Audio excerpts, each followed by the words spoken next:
and you're like, oh my God, my biggest goal ever was to just land a job as an actor. Now I landed a job. The first thing you think about is that actor over there won an Emmy for their job. And it's like, boy, I wish I could do that. And then you win an Emmy and you go, you know, that person who won an Emmy, this other person then got a big role in a movie because of their TV show. And then it's like, that person, then they won an Oscar, or that person produced the Best Picture winner and made $100 million, or that person bought a mansion, or and it's like, no matter what hill you're on, it's endless. You'll always see another higher one that someone else is standing on. Mm-hmm. And you can either just choose to treat it as a destination, or you can just hate that person for being on that hill and that you're not on there with them.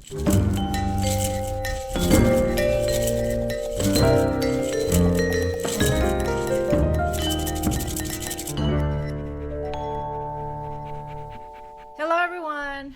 I'm Angela Bermudez. Hi, I'm Austin, and we're both melting. I think I'm gonna melt faster than you now that I turn off my air, so we avoid the noise of the fan. Yep, my background fan noise, courtesy of my air conditioner, which is basically currently keeping me alive because I would burst into flames or melt, or both, like lava, sort of melting and on fire at the same time. It's too hot. It's 102? 102 yeah, it's degrees? definitely north of 100. Absolutely brutal. So we can do this. Yes, I was going to give a really cheesy segue and go, the heat makes me very envious of people in colder climates right now. My friends in Australia, where it's winter. I was going to say, yeah, you were there already enjoying the coldness, the wind, rain and the hail. The freshness, the rain. Yeah, I miss that. Yeah, it was. I miss the rain. We used to have, I used to have that a lot in Costa Rica.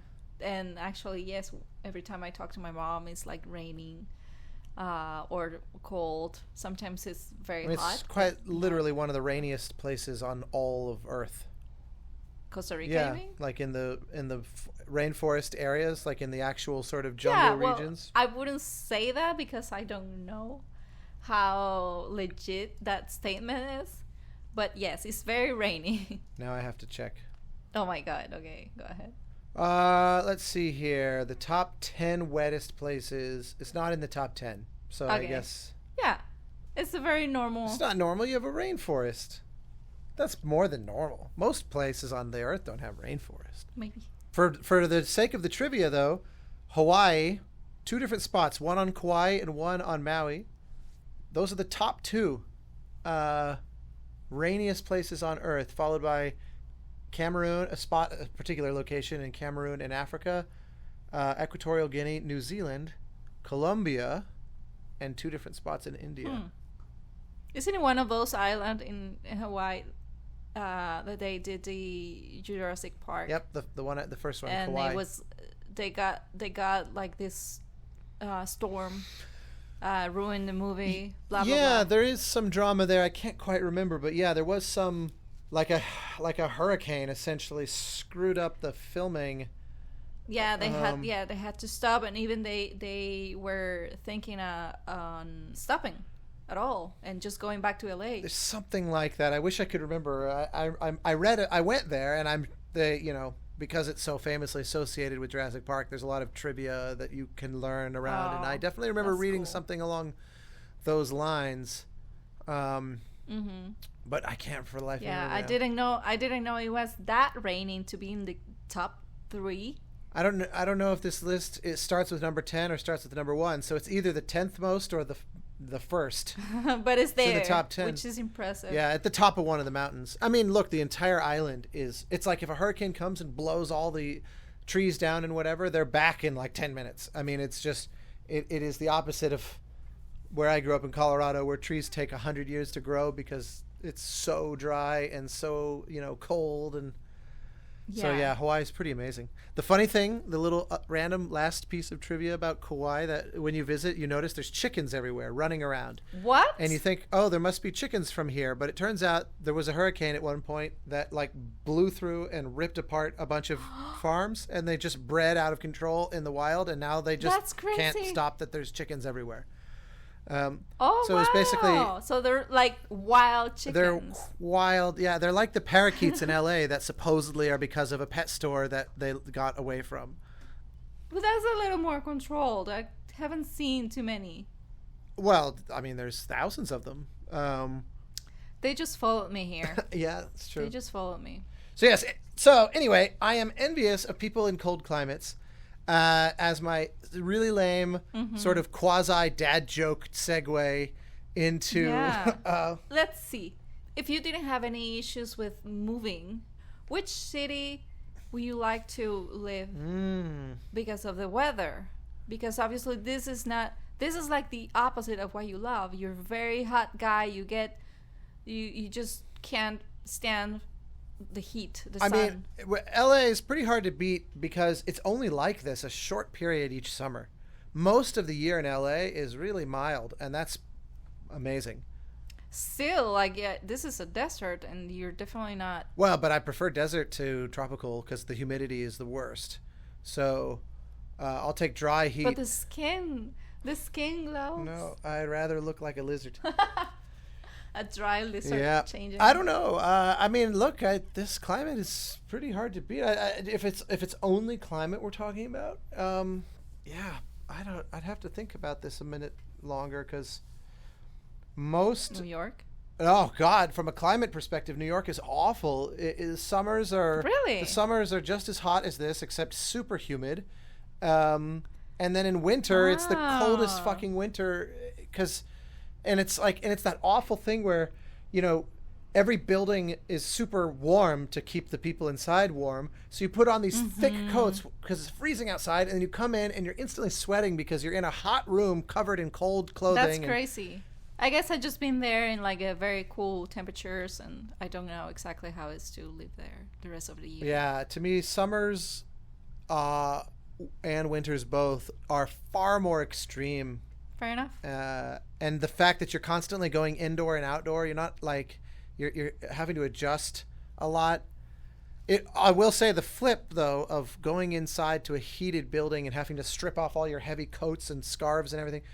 The flip of that was always kind of nice, where they would blast these turbocharged air conditioners down in the subway. So you would be 1,000,000 degrees up on the street and then go down into the subway, and on the platform it would be boiling, and then you get into the actual train and it was like a refrigerator, and it felt so nice. That was always heaven. But then you get back out and instantly you're back on the platform where it's underground tunnels that are 1,000,000 degrees. That sounds very unpleasant. So yeah, that act of waiting for the train to come in the heat was always like just ugh. Yeah. I guess you're a Colorado boy. I prefer LA's climate to like Denver, for example. Oh, what? Okay. Well, I'll stop here because, yeah, we're not going anywhere. well, what's your answer? My answer? I don't know the states very much, so. But of places you've been, I guess. I was born and raised in a very tropical, cool environment. I'm used to rain. I like the smell of the rain, and I dislike the sun. Period. I don't like how my skin feels here. But I can deal with that. It's not the end of the world. It's just like if we could change something about LA, I definitely will keep the temperature lower. Part of it is because we live in the valley. If we live down in Santa Monica, it's solidly 20 degrees colder most of the time. The ocean makes things a lot fresher. You will think that sounds weird, since that's like, I don't know, 30 minutes away from here. It's because we're in a big bowl. Like the valley is sort of an isolated little desert bowl with tall like mountain kind of edges. Right. So the heat has nowhere to go. Whereas the ocean is circulating the cool and hot air a lot down by the water. Well, thanks for the lesson. Yeah. So I was curious what made you think of this topic, because I something that I have thoughts, but go ahead. The interactions that we've been having online, the things we see from others, this was just like, maybe we should talk about this. Like, I see it every day. I see people feeling self-conscious because of others' success. I've been there as well. It's something like I think every human has experienced. I'm curious. The specific thing I was going to ask is your thoughts on it with particular regard to kind of like the internet artist community. If it's something that you see a lot of people complaining or acting kind of, resentfully towards each other. Yes, I do. I see it. It's not very healthy. You think it's like a problem? Like is it one of those things that you feel like the community, or at least those specific people, would do well to kind of get over it, or do you see it as a motivator? I don't see it as a community yet, because I don't feel like I belong to any community so far. Like I share my shit, I do my shit, and I have people commenting on that, but that doesn't mean that they are my community. They're just people that found my stuff and they liked it, and that's well it. Okay, then let's back up a couple years to when you were more active with cosplay. You were much more, I guess, in a cosplay community. You have friends that are cosplayers. Yes. And you would go to events and things. So right, yeah, that was more unified. You must have seen the same, though. Like, two Yes. people make the same costume. One of them goes viral, the other doesn't. And they think, how do they deserve this? Yeah. Like they get bitter. Right. And they think like... That's very common. But as you describe, it sounds very silly. But it's something that we all fall into. But isn't it kind of silly? Regardless. I mean, isn't it one of those, like, it's you're complaining about a thing that's totally out of your control. Exactly. That's the silly part, because we have no control over others, and actually thinking that we do, that's a little extreme. Some people just start, criticizing others, or just trying to bring them down so you feel better with yourself, or like if some cosplayer won this contest, is because of course they know the organizer or whatever. That is so common. Like I see it every single time, and I don't know, well, not every single time, but you know what I mean. It's very it's you see it. That's why I was just curious, because of course it's a very obvious take to just ride the whole thing off and go, that's so silly. But I'm always fascinated by this idea that envy and jealousy can actually motivate someone to work harder and to get better. That's true. And that's true. But first off, envy and jealousy are not the same. Envy is a feeling that you have when you want something that you don't have, right? Success or money or belongings, I don't know, whatever. I mean, that's fundamentally what jealousy is, though. Jealousy, on the other hand, is something that you feel when you're feeling you're losing something. That's an interesting technical kind of difference between the two.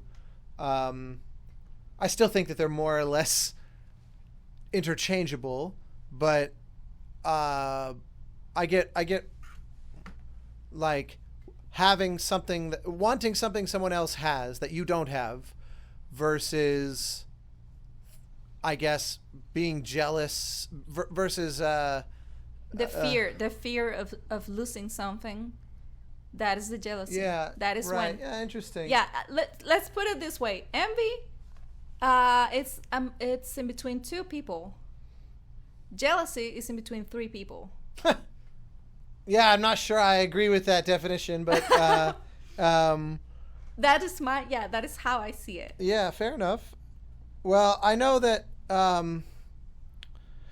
like, for example, there are cases where maybe a composer that I know, I can think of a lot of scenarios where I could feel these kinds of things. Like, for example, if I demo for a job against a composer friend of mine and they get the job, there's this idea of like, I'm jealous that they got the job. I wanted the job. Yeah. A slightly more abstract version is sometimes, I actually haven't really ever experienced this, but I know it is sort of a common thing where if I hear a piece of music from another composer and think, I wish I had written that, that's great. That is a kind of jealousy as well that is interesting to me. Not jealousy, but it's more like inspiration. No, I mean, I've heard composers definitely say, like, I wish I had done that. Pretty. Okay. Like, I remember Hans Zimmer said that it was in a fun, spirited way, but when he and James Newton Howard, it was James Newton Howard who said it about Hans Zimmer when The Dark Knight came out, and there's that theme, sort of more like sound or texture for the Joker, for Heath Ledger's Joker, that's basically just this kind of like droning D that's kind of drifting out of tune, this kind of sound. That was Hans's idea, and they were co-scoring the film, and everything was sort of shared, but James Newton Howard in the interviews was like, that was Hans's insight, and I wish I'd thought of it. It was so simple and perfect. And he felt kind of a sort of admiring jealousy. Right. That's the kind of, I guess, the best version of it. But I guess it depends how you want to see it, because you just said, I'm jealous that I didn't get the job, but you actually mean I'm jealous that they liked his stuff more than my stuff. Yeah, it's true. I think that there's a wide variety of psychological states going on there, because there's always a certain amount of like, what could I have done differently? What did I do that wasn't enough? Is this person better than me? Is it just that they were different? Did they just get lucky and land on the right thing? And none of this is particularly helpful or productive to worry about. Hence Richard's whole shit fuck next idea of like, just the quicker you can pass through it, the better. Yeah. The first thing I thought of when you suggested this topic was, growing up, I became obsessed with the world of composers and music and whatever about around age 10 or 11. And especially once I started really going down the rabbit hole of learning about the Hollywood world, obviously Goldsmith was my big inroad and remained my kind of grand champion. But, of course, there's also John Williams. And very quickly you come to realize that sort of everybody falls into one of two camps. You're either John Williams is the best ever or Jerry Goldsmith is the best ever. Like most of the hardcore soundtrack nerds kind of land in one of those two. And the general consensus is that Goldsmith is often referred to as the composer's composer, because composers tend to like Goldsmith more. But the average person on the street's never even heard of Goldsmith. And I'm guilty of that. Well, it's you and about 6 billion others. I guess as a regular, consumer, you just go to movies, you don't read the credits, you don't. Yeah, there's really only 4 or 5 composers in the whole history of Hollywood that I would call mainstream names, which is John Williams, Hans Zimmer, Danny Elfman, and Henry Mancini, and kind of Michael Kamen. Other than that, like, Jerry Goldsmith, Elmer Bernstein, who was so iconic, most people wouldn't know his name. And then, once you start going further down than that, it's like, well, obviously people don't know their name. Even James Horner, who wrote one of the most popular songs of the last half century from Titanic, My Heart Will Go On. And he wrote a lot of other hit songs. People might know, they would say, oh, I like that Celine Dion song. They won't know Horner. Right. Exactly. Or they'll think of... Because who's gonna? He's not singing in the video, in the music video. He's not appearing there. Nobody knows. Yeah. I didn't even know how you looked. We met online, and I didn't even know your face until, like 7 months after? Yeah, it's so funny. By the way, it's not that we met in, like, a shady place where you can't look at any picture or anything. It's just, like, I never took my time. You're just a weirdo who never Googles people. Yeah. I just, answer the messages, and that's it. I don't go. We were Twitter friends, for everybody to be information. aware. We were DMing on Twitter. And I think my icon was like a drawing. Yeah. It was like art, like Assassin's Creed or something. Yeah, exactly. So anyway, the reason I brought up Goldsmith versus Williams is my dear friend Kenny Hall, he's no longer alive, but he was Jerry Goldsmith's music editor on over 90 movies. They knew each other since the 60s. And when Jerry died in 2004, Kenny essentially retired as a result and started teaching, and was one of my teachers, and that's how I met him. We were really close the last 10 years of his life. And Kenny, one time I went into his office, and he had some sheet music from, if memory serves, Basic Instinct on the wall, the Paul Verhoeven movie. And it was handwritten sheet music by Jerry Goldsmith and autographed, like, to Kenny, you're my brother, or whatever. I don't remember what he wrote, but it was a personalized autographed piece of original manuscript from the scoring sessions to Basic Instinct, one of the great Jerry Goldsmith landmark scores, Oscar-nominated score. And I was like, Kenny, that's so awesome. Like, why did he give you that? Did you ask for that, or what was the? And he goes, Kenny came in my office one time and saw that I had an autographed piece of music given to me by John Williams, and he goes, how come you don't have a piece from me? And he felt jealous. I think you chipped the names. You said Kenny came to my office. So you might want to rephrase that with the name that you meant. Don't know. I heard Kenny. Okay, well, anyway, Jerry went into Kenny's office, saw sheet music belonging to John Williams, well, belonging to Kenny, but gifted from John Williams. That was autographed, I assume, from E.T., and felt jealous and was like, I'm going to give you some sheet music then. Because Jerry knew that Williams was kind of like winning this competition. And I think there's a certain, I think he had a lot of professional jealousy. That's like a divorced couple fighting for their child. I mean, it was all very, professional. And obviously Kenny, I mean, he had given his whole life over to Goldsmith, basically. He was clearly in Camp Goldsmith. That's so funny. But there was a certain almost resentment of like, all the composers tell me I'm the genius, but Williams has the glory. Right. And I could see how it might have driven him a little bit crazy. Yeah, for sure. Williams gets to, have a far more successful career than Goldsmith. I mean, in every way you could imagine. Like, he made more money, his music was more famous, he worked on better movies. It's like every aspect that you can think of. It's like, oh my God, the nemesis, yes. Yeah, so, but anyway, I always loved it. It was one of those funny things that until Kenny told me that story, when I just asked about this thing that was on his wall, it actually had never occurred to me that there would be jealousy there. I didn't think about the idea that Goldsmith would be looking over at Williams, like eating in the corner, like stupid asshole over there, feeling kind of irritated. The perfect example I think we see on The Simpsons. Apologies for the constant. You can't resist. Yeah, I know, but the Thomas Edison episode, it's the perfect example. Yeah.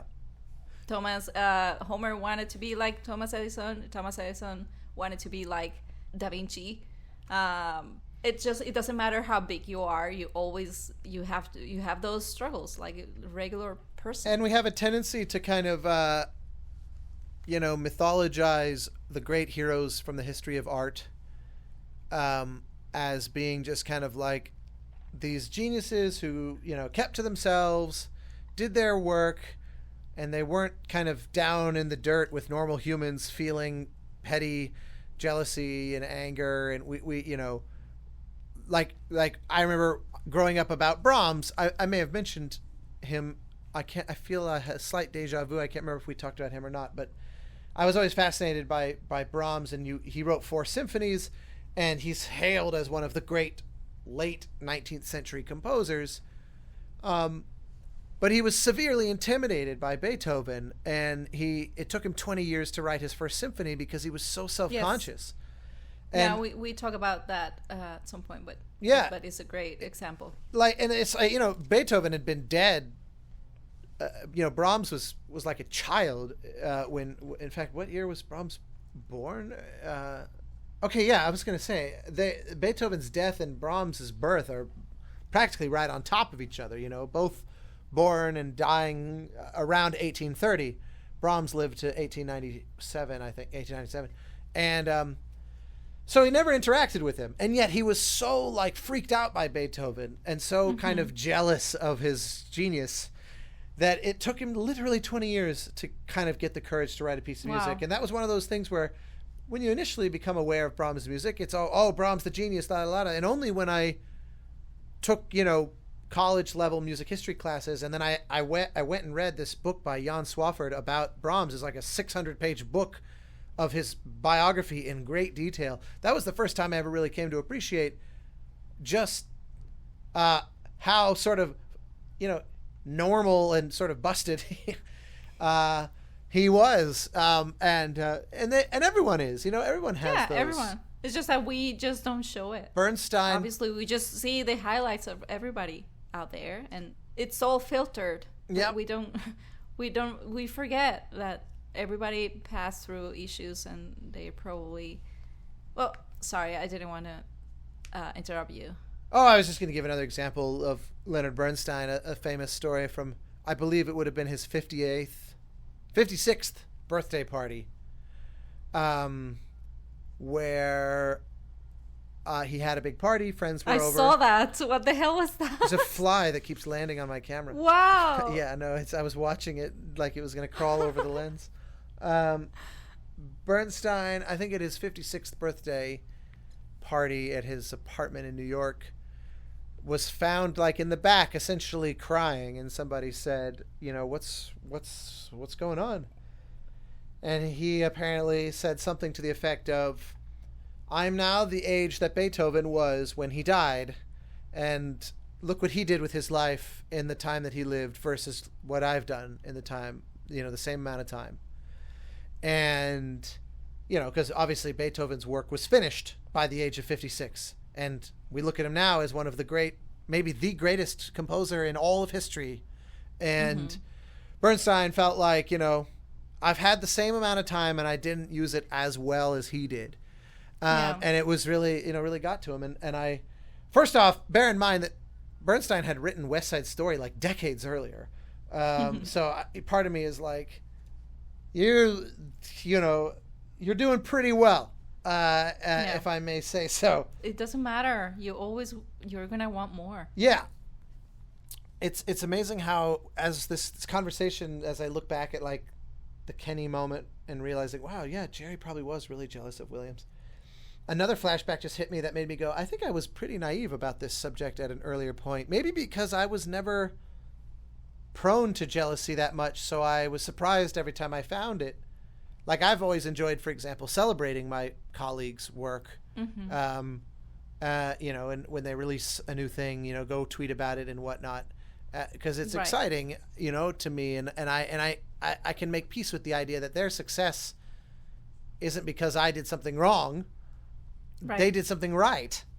And that's good. There's no downside anywhere. They didn't, you know, unless it turned out that they stole something, which would be a surprise. But you've also been there. You've been there. I've had my moments. Of course, I am human, but generally speaking, by the time it reaches the end and somebody is literally saying, like, the such and such project I did is out today, by that point, like if I demoed against somebody, for example, on a job, by the time it's released, I'm over it. Who cares? Now I'm just happy for them. That's good. But even then, I try to be happy for them immediately, and most of the time I am. Well, actually, usually I don't even know who I'm demoing against, so it's kind of a non-thing. But, but I do remember, for example, when Assassin's Creed Odyssey, the Greek one, came out, and they announced that Joe and Alexis, the two guys that formed the group The Flight, had done the score. I heard the theme, and I was like, wow, that's really catchy and great. And I messaged them on Twitter, and I said, like a DM, and I said, hey, damn fine work. And by the way, I demoed for that job, apparently against you. And I got to say, if that's what your demo sounded like, you definitely deserve to win, because that's better than what I gave them. And they wrote back and said, well, what goes around comes around, because the exact same thing but the opposite happened on Assassin's Creed Syndicate. Oh my God. They demoed on that and didn't get the job, and then heard my score and were like, well, okay, bravo. Which was wow. And I had no crazy. idea. I never knew they demoed for it until that moment, which was really funny. So we were kind of like even. That's crazy. Yeah, it was. No, but it's true. That was sort of, and they really are. They're so great. They've done a lot of great work. They got the new Gotham Knights game coming out soon is them, and I'm excited to. That's cool. To get into it and check it out. That's cool. I like that. I like one of the things I like about you is that you're very positive. Sometimes a little too much, but the reason I but mentioned no, I like that. The reason I mentioned being naive, well, that's very sweet of you. I don't think it's bad to be too positive. I like it. No, it's absolutely not. Like we were watching Seinfeld the other day, and the one where the musicians are upstairs rehearsing, and Kramer comes in, and he's like, "I love this one," and I just found myself thinking about Kramer's always having a good time. Like, we should all try to be like, he's of course a little bit crazy, but we should kind of try to be like Kramer. I like that he's just sort of always in a good, like that iconic moment where he walks in and goes, "Who wants to have some fun?" Like, it's just so good. But I was going to say is my naivete regarding this envy subject. You've revealed something to me just now. I had a flashback. Forgive me for sounding like an asshole Hollywood name dropper, but an actor friend of mine, a guy named J. August Richards, who I was like a big fan of him because he was on Angel, and then we met at a film festival, and he was so friendly, and we just immediately became friends, and like we're good friends 15 years later. Known him a long time. He's directed stuff that I scored, and he's awesome, and he's very steadily working actor, and he's also one of these guys who he's very deep thinker, and he's always thinking about the business and the art of acting, and the craft behind it, and the sort of broader spirituality even, and all this kind of stuff. But we always end up having these lunches where we talk for hours, and I remember early on, one of our earliest conversations, I had this perception that there's basically two groups of people in LA. There's like, think of it like a circle, and then there's the smaller circle inside, where there's all the people on the outer circle who are trying to get into the business, like trying to get on the, if you're an actor, you're on the list of the casting directors or of the famous directors, or if a composer, the studios know who you are and are willing to hire you, that kind of thing. It's like there's basically a circle that once you're in, now you're in the second group, and you're good, you're set, your career is rolling. And Jay had been on, he'd been on big hit TV show Angel for 5 years, and then subsequent shows after that.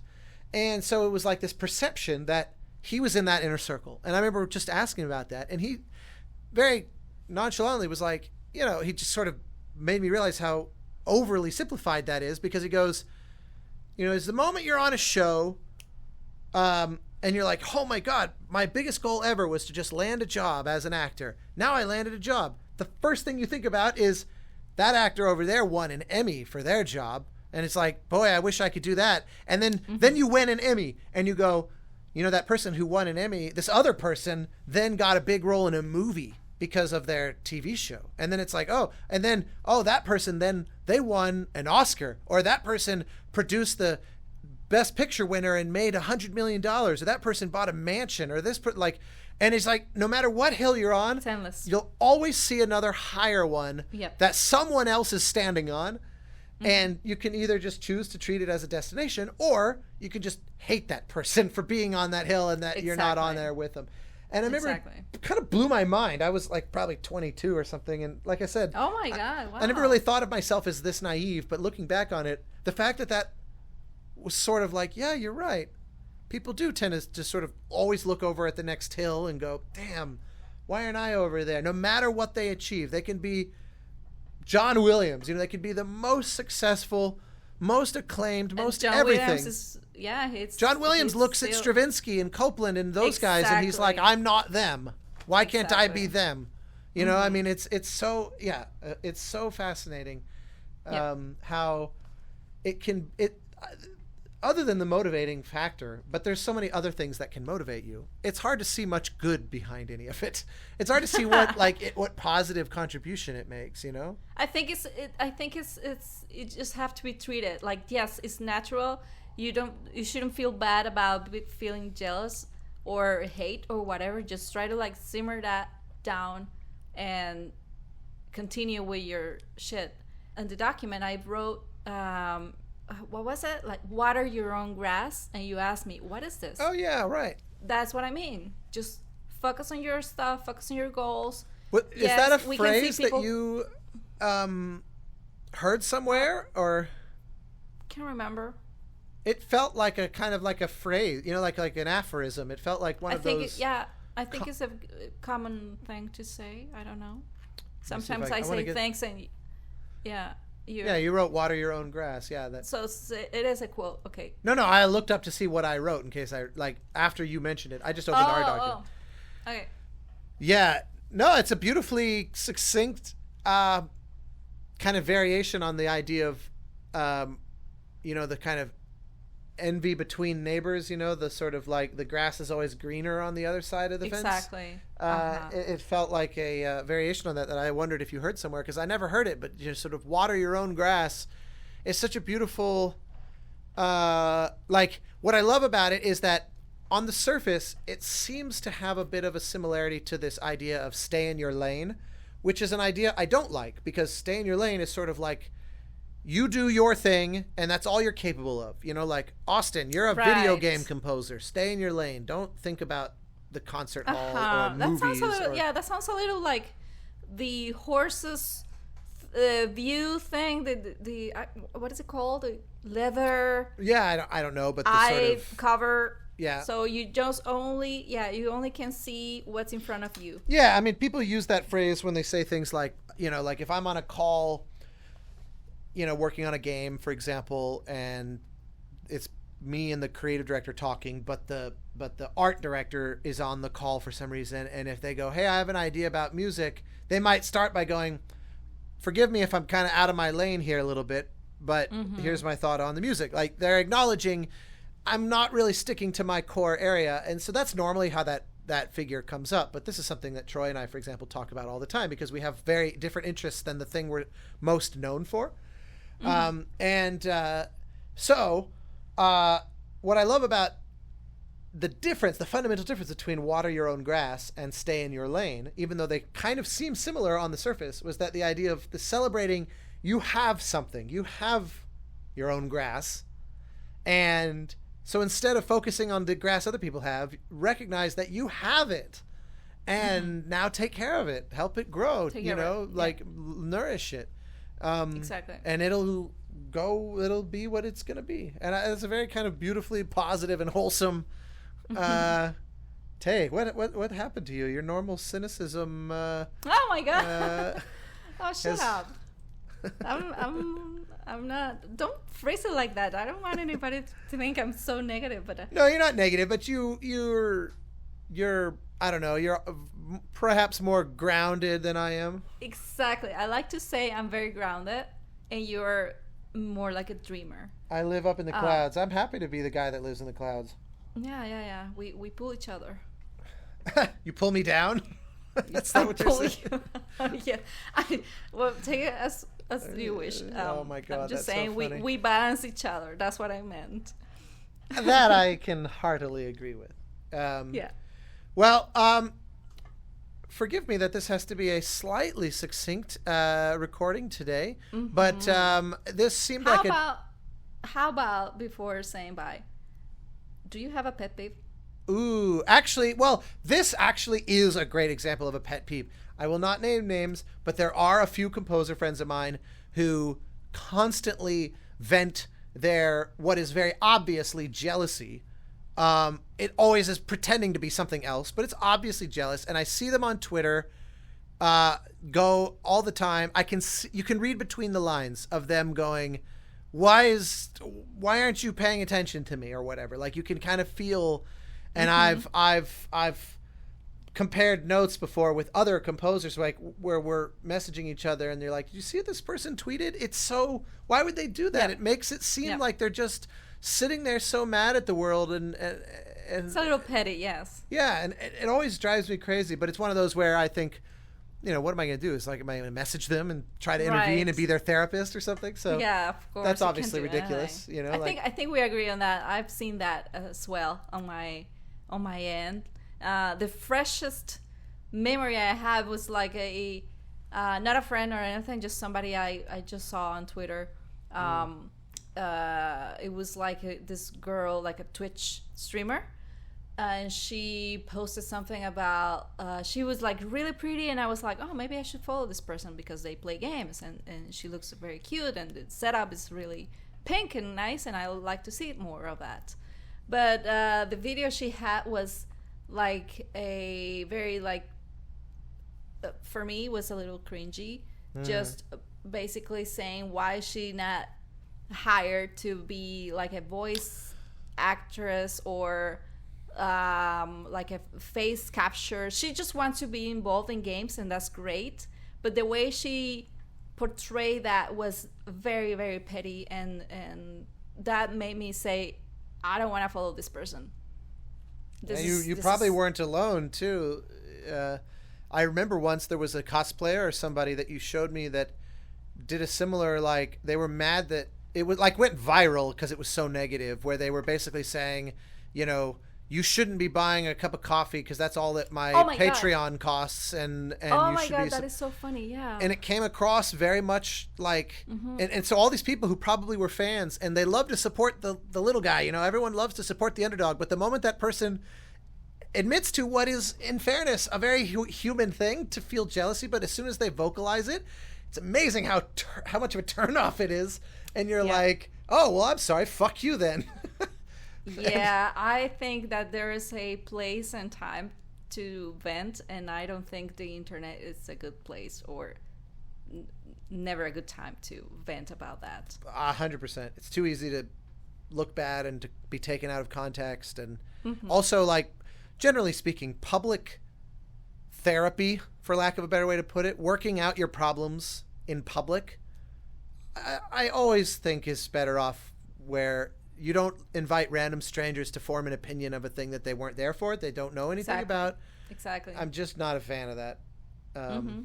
And I was going to passingly mention our kind of long gestating album of the day of Michael Jackson's Thriller, because I almost forget about that. I know. Well, you had brought it up earlier, and then I forgot about it, and we talked too long. But I'll just mention it briefly because obviously it's iconic, it's classic, it's amazing, it's legendary.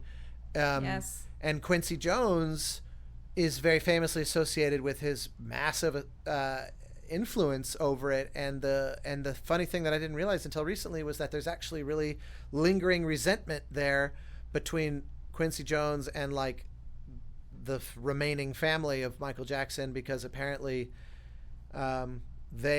everybody was essentially accusing the other of jealousy. I'm oversimplifying the story, and obviously, and I also don't really want to signal boost the bad parts of it, because that album is pretty amazing, but it is sort of relevant to this topic, so I figured I'd squeeze it in there before we sign off. Album of the day, Thriller, and it's just the perfect way to start this spooky season, since I'm already in it. I'm already thinking about Halloween. That's true. That's funny. So the spooky season on August 31st. By the way, I have another trivia. I know, Austin, you have to leave like now, like in 2 seconds.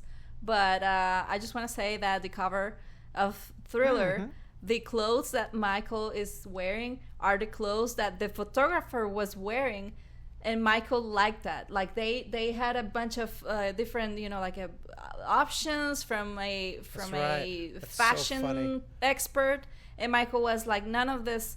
I don't know what's happening. I don't like any of this.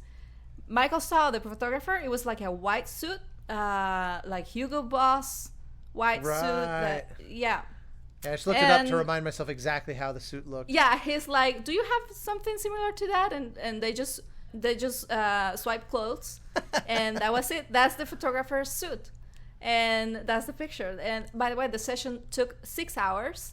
Jesus. And yeah, it took them 4 days to prepare, to get the pics ready for him to see. And after a lot of debate, Michael called Quincy because he couldn't decide which photo was the best. And so Quincy came to the room and he's like, this one, like just like that. Instantly. This is the picture. That's what I like for the cover. Yeah, there you go. That is a good person to have with you, who can Yeah. just be like, from the Oh hip. yeah.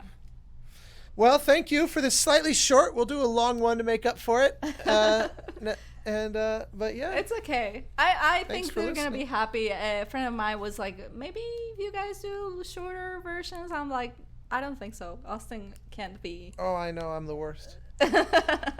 You can't be controlled. But no, I appreciate your time, and thank you everyone for being here. And of course, we love to hear from you on Twitter and Instagram at Brushes and Keys. So yeah. Bye. Adios.